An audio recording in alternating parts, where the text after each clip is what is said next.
इस वक्त जबकि ईरान जो है अपने एटमी प्रोग्राम के लिए एंगेज्ड है विद यूनाइटेड स्टेट्स। कल एक 60 दिन का टाइम था, कल 61st डे था कल, और तवक्को थी कि मुलाकात जो है 2-3 रोज में हो जाएगी।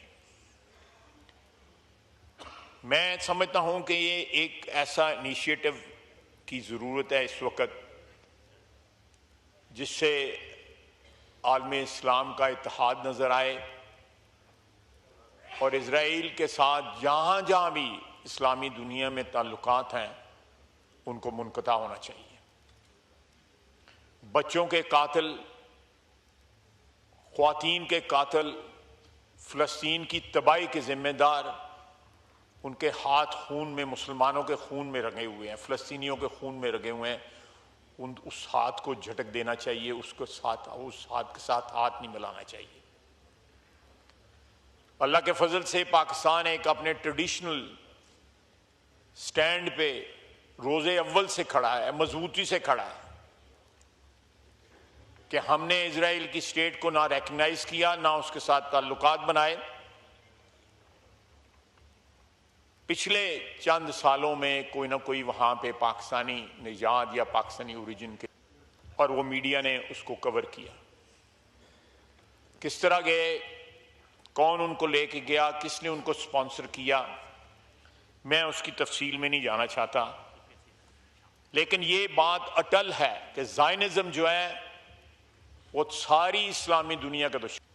जो सहूनी नजरिया या सहूनी ताकतें जो हैं, मैं सारे यहूदियों को उसमें नहीं शामिल करना चाहता, क्योंकि बहुत से यहूदी जो है इस वक्त फ़लस्तीन की हमायत भी कर रहे हैं, वो सुलह भी चाहते हैं, वो एक ऐसे मुल्क की जो है बुनियाद भी डालने चाहते हैं जिसमें तमाम नेशनैलिटीज़ या कौमें जो हैं या मज़ाहिब के लोग जो हैं वो मिलके रह सकें। जनाब स्पीकर, मैं इस ईवान की वसातत से मुकम्मल यकजहती का इजहार हम करते हैं अपने ईरानी भाइयों के साथ, और इस आजमाइश की घड़ी में हम उनके साथ हैं, हर तरीके से उनके साथ हैं। उनको जिस किस्म की ज़रूरत होगी इंटरनेशनल लेवल पे, यूनाइटेड नेशंस पे या किसी और अदारे पे या इस्लामिक कॉन्फ्रेंस के अदारे पे, कहीं भी हम उनके मफादात का जो है तहफ़्फ़ुज़ करेंगे इंशाअल्लाह ताला। वो हमारे भाई हैं, हमारे हमसाए हैं, उनका दुख दर्द, उनकी खुशियाँ, उनका गम जो है हमारे साथ जो है मुश्तरक है। जनाब आला, मैं आता हूँ फिर दोबारा, मैंने जिक्र किया बुनियान मरसूस का। बुनियान मरसूस का जो मार्का हुआ और जिस तरह पाकिस्तान को फतह हासिल हुई, उससे बहुत सारे, एक तो बैरूनी महाज पे हमें फ़वाइद हासिल हुए, कौम का इज्जत और वक़ार जो है वो बुलंद हुआ, और एक कंपैरिजन लोगों को मिला, पाकिस्तानी कौम को मिला कि आज से चंद साल कबल जब अभिनंदन आया था तो कमेटी रूम नंबर 2 में एक मीटिंग हुई थी और 1.5 घंटा हम वहां पे बैठे रहे कि वजीर आज़म साहब आए उस वक्त के और कोई फैसला हो। लेकिन उस वक्त आर्मी चीफ जनरल बाजवा और उनके दरमियान मशवरे अलहदगी में होते रहे इसी बिल्डिंग के अंदर, इसी इमारत में। लेकिन उन्होंने जहां सारी की सारी पार्लियामेंट रिप्रेजेंटेड थी, असद कैसर साहब भी वहां पे मौजूद थे, उन्होंने उसमें शिरकत से, लेकिन फैसला जो है जो कुछ हुआ वो आपके सामने है। हमने अभिनंदन को वापस किया और वो एक सरेंडर था। आपको याद होगा इसी ऐवान में टांगे कांपने की जो बात हुई, आपको भी टारगेट किया गया उस पर। ये सारा तारीख है और हम उस तारीख पे उस वक्त भी शर्मिंदा हुए, आज भी शर्मिंदा हैं कि आर्मी चीफ और उस वक्त के वजीर आजम ने मिलके कौमी वकार को ठेस पहुंचाई और जो फतह उस वक्त एयरफोर्स ने हासिल की, एक जहाज जो है पाकिस्तानी स्पेस को जिसने वायलेट किया उसको गिराया और उसके पायलट को हमने गिरफ्तार किया। लेकिन एब्जेक्ट सरेंडर जो है विदिन 24 आवर्स जो है हमने किया। क्या वजूहत थी, मैं उसकी तफसील में नहीं जाना चाहता। लेकिन अब जो हुआ, फॉर्चुनेटली मेरे लिए ये बड़ा फख्र का मकाम है कि मैं उस सारे प्रोसेस का हिस्सा रहा। जिस तरह बुलंद हौसले ने, मैंने दोनों सिचुएशंस देखी ना, उस वक्त जनरल बाजवा साहब का और वज़ीर आज़म का भी हौसला देखा उस वक्त के, और इस वक्त भी मैंने हौसले देखे अपनी अफवाज के जो चीफ थे तीनों के, उनके हौसले देखे। उस रात जो है, आधी रात को ये फैसला हुआ कि हमने रिएक्ट करना है, रिटेलिएट करना है, जवाब देना है।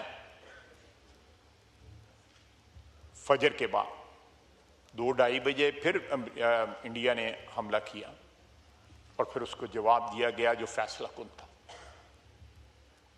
किसी मरहले पे ये 10, 15, 20 रोज के अंदर जो भी मुद्दत गुजरी,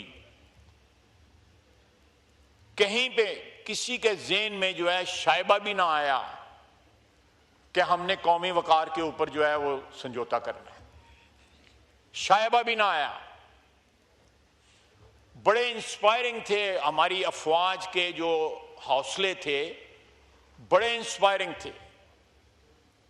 बड़ी मुद्दत के बाद जो है रियासत में जो है एक एतमाद आया, हम लोगों को एतमाद आया, अवाम को एक एतमाद आया कि हमारे मुहाफ़िज़ जो हैं वो दलेर हैं, रेजोल्यूट हैं और उनके हौसले बुलंद हैं और पाकिस्तान के चप्पे चप्पे की हिफाजत करेंगे। और जो हमारी एयरफोर्स ने कमाल दिखाया, जिनके जहाज थे वो भी आशश कर उठे, वो भी आके पूछते हैं कि ये जहाज हमने तुम्हें दिए थे, NH की लाया है जी,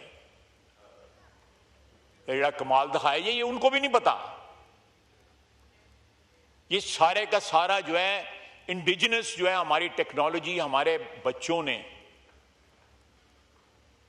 हमारे जो साइबर वॉरियर्स ने, वहां पे जो है स्टेडियम की लाइटें चली गई, IPL बंद हो गया, पानी रिलीज हो गया डैम्स में, ग्रिड बंद हो गए। ये सारी बातें जो हैं, ये सारे हमले जो है, जो साइबर अटैक्स ये थे, ये हमारे बच्चों ने किए, हमारे जवानों ने किए, साइबर वॉरियर्स ने किए। हमें हमें जो है इस फतह के ऊपर जो है तमाम उम्र जो है ता क़यामत जो है फख्र होगा कि किस तरह ये जंग लड़ी गई और पूरी कौम जो है मुत्तहिद होके अपनी अफवाज के पीछे खड़ी थी।